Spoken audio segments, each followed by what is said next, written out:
Okay. మీకు ఏం చెప్పారు సార్? అంటే ఇప్పుడు నేను ఈ ఇంజెక్షన్‌లు ఒక 4 ఏస్తేనే నీకు మొత్తం పూర్తిగా తగ్గిపోతుందన్నాడా? లేకపోతే మళ్ళీ ఇది లైఫ్ స్టైల్ ఏమైనా చేంజెస్ నువ్వు చెప్పారా? ఇప్పుడు మనం మెయింటెనెన్స్ అనేది చేసుకుంటా ఉండాలా. హ్మ్. ఇది ఇంజెక్షన్ వల్ల నీకు స్టాప్ అవుతుందని కాదు. హ్మ్. బాడీకి మనం మెయింటెనెన్స్ ఎట్లా మనం హెయిర్ కటింగ్ ఎక్కువైతే కట్ హ్మ్. చేసుకుంటామో అట్లా నువ్వు బాడీ కూడా మెయింటెనెన్స్ చేసుకుంటూ రావాలా. హ్మ్. ఈ ఎక్సర్సైజులు కొద్దిగా ఆ సార్ వాళ్ళు చెప్పేటన్ని అదే. ఫాలో అప్ అవుతా ఉంటే హ్మ్. నీకు లీడ్ అవుతుంది.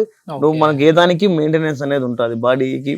బాడీకి మనం ఎట్లా మెయింటెనెన్స్ మనం ఎట్లా చేసుకుంటామో అదే. దీనికి కూడా మెయింటైన్ చేసుకుంటా ఉండాలా ఓకే. అని డైట్ కంట్రోల్ ఏమైనా చెప్పారా? చెప్పాడు. ఓకే. తగ్గం బాడీ తగ్గాల. బాడీ తగ్గాల. బాడీ వల్ల కూడా నీకు వెయిట్ వల్ల ఓకే. కూడా ఎంత వెయిట్ ఉన్నారు? 69 ఉన్నాను. 69. ఓకే. అంటే హైట్‌కి తగ్గ వెయిట్ ఎక్కువనే ఉన్నారు. ఎక్కువ ఓకే. ఓకే. ఉన్నాను. వెయిట్ తగ్గాల. ఇది ఎన్నో సిట్టింగ్ అండి? సెకండ్ సిట్టింగ్ ఇది. Second sitting. ఎట్లా ఉంది? అంటే ఫస్ట్‌కి ఇప్పటికి ఎట్లా ఉంది? ఫస్ట్ సిట్టింగ్ బాగుంది. నాకు కంఫర్టబుల్ అయింది. ఓకే. ఓకే. కంఫర్ట్ అయింది. సెకండ్ టైం సార్ ఈ రోజు ఇచ్చాడు అపాయింట్మెంట్. మళ్ళా ఓకే. 16వ తేదీ. హ్మ్. అందుకని ఇప్పుడు మీరు మామూలుగా బైక్ డ్రైవ్ చేసేటప్పుడు తెలిసి ఉంటది కదా! ఇంతకుముందు మనకంటే ఈ పీఆర్‌పీ జరగకముందు ఫస్ట్ సెషన్ కాకముందు, ఉమ్, ఉమ్, తర్వాత ఈ ఫస్ట్ సెషన్ అయిన తర్వాత బైక్ ఉమ్. డ్రైవ్ చేసేటప్పుడు ఎట్లా ఉంది? నేను బైక్ తీసేటప్పుడు బెల్ట్ పెట్టుకుంటాను ఓకే. ఇప్పుడు మామూలుగా. ఆ!